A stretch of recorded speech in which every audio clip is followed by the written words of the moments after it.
so-called Department of Government Efficiency that really is the Department of Government Efficiency for Elon Musk, not for you. War on waste. At the DOGE Oversight Subcommittee hearing, we heard some strong stances from the very start. More scrutiny on the temporary agency is to be expected. And joining us now is Representative Tim Burchett of Tennessee, who was there at the subcommittee meeting this past week. Representative, always good to see you. Thanks for making the time. Thank you, Natasha. It's a pleasure being here with you, ma'am. Subcommittee Chairwoman Marjorie Taylor Greene vowing to fight the war on waste. What did you take away from the DOGE Oversight Subcommittee meeting this past week? Well, I thought it was very informative. We had the Democrats, of course, spent all their time attacking President Trump and Elon Musk, and the Republicans, I felt like we asked legitimate questions about the waste, abuse, and overspending of our government. $36 trillion in debt. You can't get past that. And, we're getting a lot of complaints from federal employees that are saying that they have to show back up for work, that they still haven't been going back since COVID, things like that. So there's a lot going on behind the scenes, and I think the name calling and everything else will continue, because that's the Democrats are chasing their tail right now. This DOGE thing, it's uncovering a whole lot more than that. It's billions and billions of dollars that we're sending to terrorist organizations, and you got to wonder some of this money if it's not flowing right back into the back pockets of some politicians in Washington. And I think that's why the #1 search this week on the Washington area computers was criminal defense attorneys. Tell me more about something you just mentioned. Which terrorist organizations and what monies have we been sending to them? Well, actually, I have a bill to stop it. The Taliban gets $40 million a week that we know of through aid. And Congressman Perry actually brought forth some more, where we think it's in the billions of dollars to some of these terrorist organizations. And and the money's not really being laundered that well. The bills that I have deal with, we're sending money, so-called aid, but as you know, money is very fungible. It flows into their bank accounts, and then they are forced to turn over a cut off the top. The Lord just takes 10% out of the top with tithe.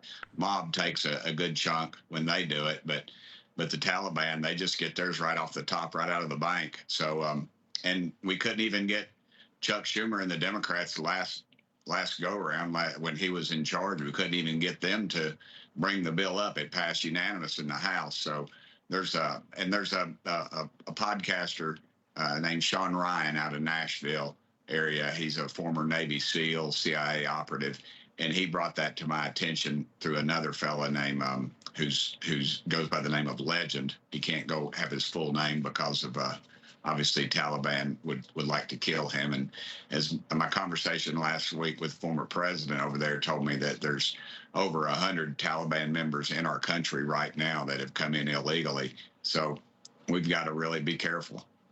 Okay, a representative, with the time we do have left, I do want to get your take on an important veteran story.